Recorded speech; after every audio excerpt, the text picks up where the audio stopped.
In the summer of 1874, I was in Liverpool, and having finished my business, I felt that a long sea voyage would be agreeable. So instead of embarking on one of the many fine passenger steamers, I booked for New York on the sailing vessel Morrow. The Morrow was an English ship with little accommodation for passengers, of whom there were only myself, a young woman, and her servant. It was from the latter that I learned that the young lady had been left with an English family by a man and his wife from South Carolina, both of whom had died on the same day at a house in Devonshire, a circumstance in itself sufficiently uncommon to remain rather distinctively in my memory, even had it not transpired in conversation with the servant lady that the name of the man was William Janet, the same as my own. I knew that a branch of my family had settled in South Carolina, but of them and their history I was ignorant. The Morrow set sail the 15th of June. The skipper favored us with very little of his company, except at his table, and the young woman, Miss Janet Harford, and I became very well acquainted.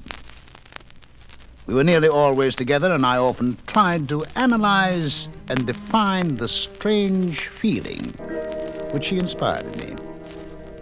A secret, subtle, but powerful attraction which constantly impelled me to seek her out. But the attempt was hopeless. One evening, as we sat on deck, I asked if she could assist me in resolving my psychological frame of mind. For a moment, she was silent, and I began to fear that I had been extremely rude. And then she fixed her eyes gravely on my own. In an instant, my mind was dominated by as strange a force as ever entered human consciousness. It seemed as if she were looking at me not with, but through her eyes, from an immeasurable distance behind them. Ship, ocean, sky, all had vanished. I was conscious of nothing. And then from out of it, my former surroundings of deck and mast slowly resolved themselves. Miss Harford had closed her eyes and was leaning back in her chair, apparently asleep. The book she had been reading lay open in her lap. Impelled by some unknown motive, I glanced at the top of the page. It was a copy of that curious work, Denneker's Meditations, and the lady's index finger rested on this passage. To many it is given to be drawn away and to be apart from the body for a season, for as streams which flow across each other, the weaker is borne along by the stronger. So there will be certain kin whose paths intersecting, their souls do bear company, while their bodies go their own way, unknowing. Miss Harford arose, shuddering. The sun had sunk below the horizon, but it was not cold. There was not a breath of air, no clouds, not a star in the sky. A hurried tramping sounded on the deck. The captain, summoned below, joined the first officer, who stood looking at the barometer. "We are in trouble," I heard him exclaim.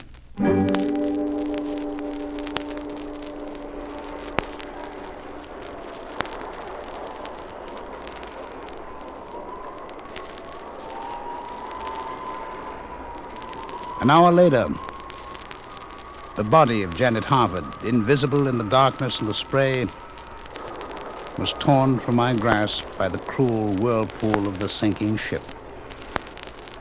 And I fainted in the cordage of the floating mast to which I had lashed myself.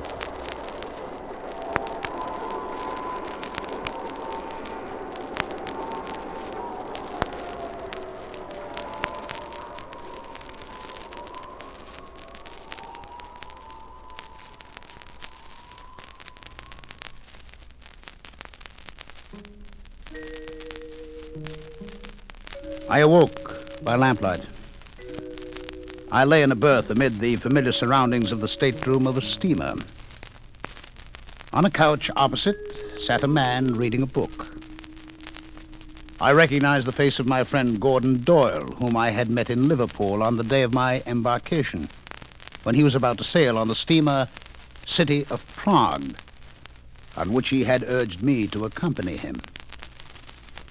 After some time, I spoke his name. Doyle, I said. Did they save her? He now looked at me and smiled as if amused. He evidently thought that I was half awake. Her? Who do you mean? He asked. Janet Harford, I replied.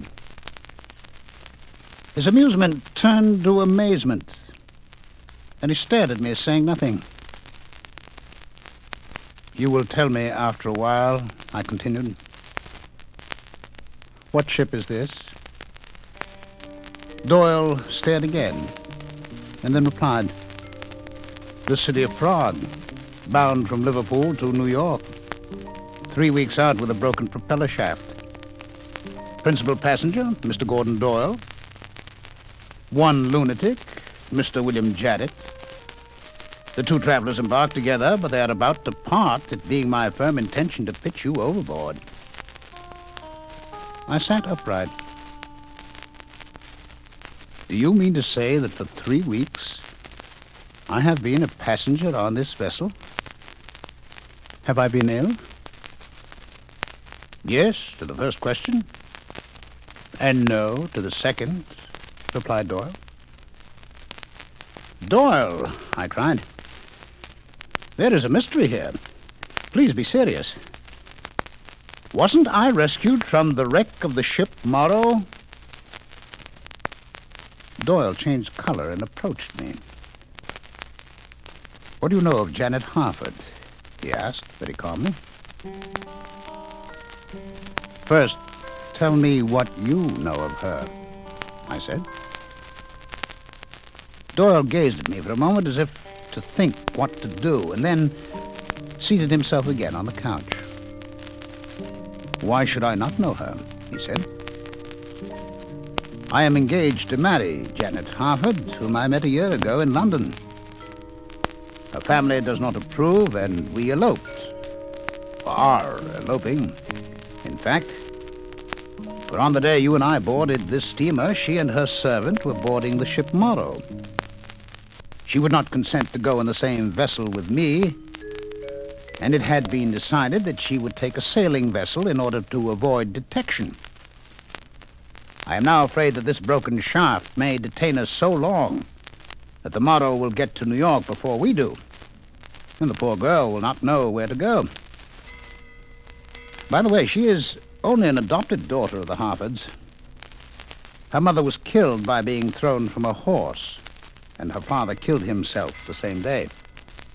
The Harfords adopted her, and she grew up believing that she was their daughter. I lay still in my berth. I hardly breathed.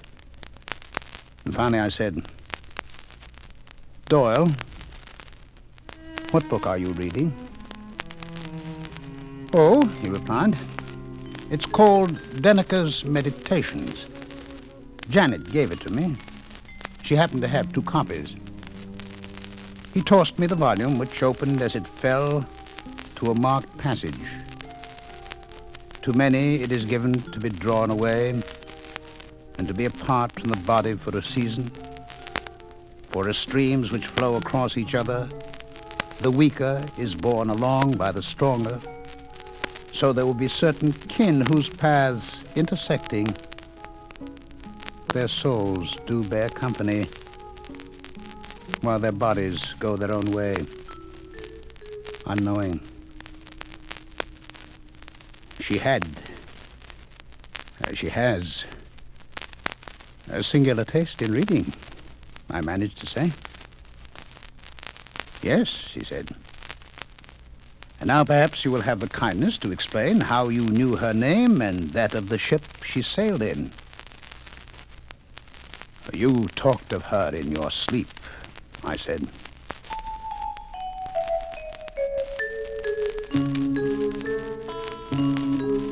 A week later, we were towed into the port of New York. But the Morrow was never heard from again.